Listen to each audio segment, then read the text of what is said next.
Hello, everyone. Welcome to yet another story. How many of us, when facing crisis and difficulties, turn to this, the metaphysical spirit of the universe, gods, goddesses, for consolation and for that moral strength? I'm sure most of us do. Today's story is something similar.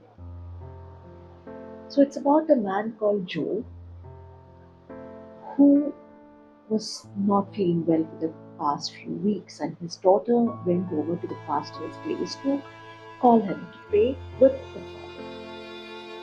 The pastor came over and he found in his bedroom Joe had a chair that was empty just beside the bed.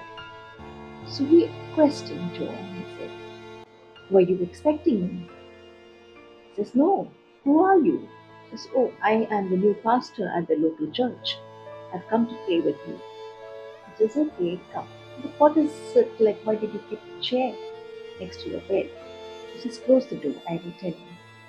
The pastor closes the door, comes and sits next to him, and then Joe starts telling about his life. He says, "I have been a person who never knew how to pray, and I have not prayed. I don't go to a church." That's when I asked one of my friends, "What is this thing called prayer, and what do people pray, and how do they pray?" So the friend told Joe, "Well, prayer is nothing but a conversation with God. So just as you talk to your friends, you sit and imagine God is listening to your needs, your requests, your complaints, your grievances, and you speak out." This seemed to be a good idea, so he tried it. He didn't want to probably be seen in public, so in his bedroom, he kept this chair at the side of his bed. He sat down and looked at that empty chair and started his conversation. And he seemed to enjoy it. So he continued this day by day till it went to about 3 hours per day. That was his, practice.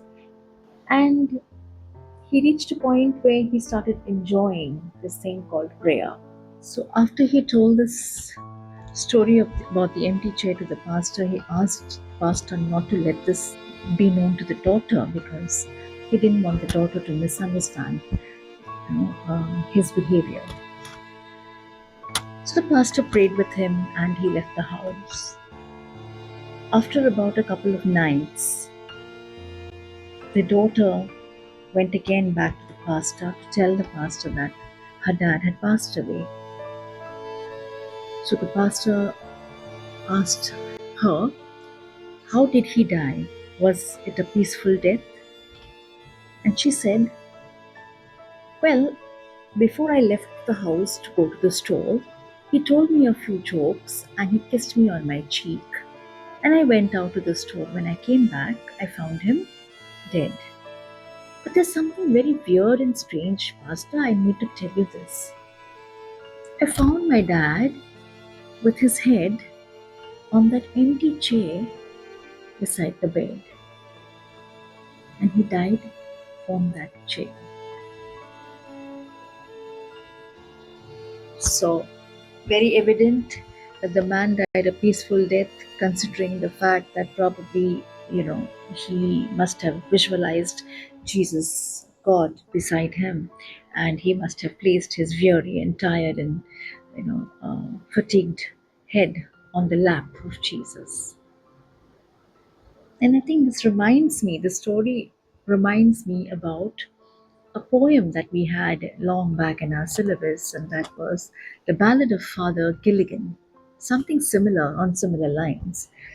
But yeah, I think most of us, when we are weary of our problems, we turn to this metaphysical spirit entity and we pray And I think just Sure. as physical health is important, mental health is important, I think even spiritual health is equally important. On that note, hope you enjoyed the story and see you till the next. Bye.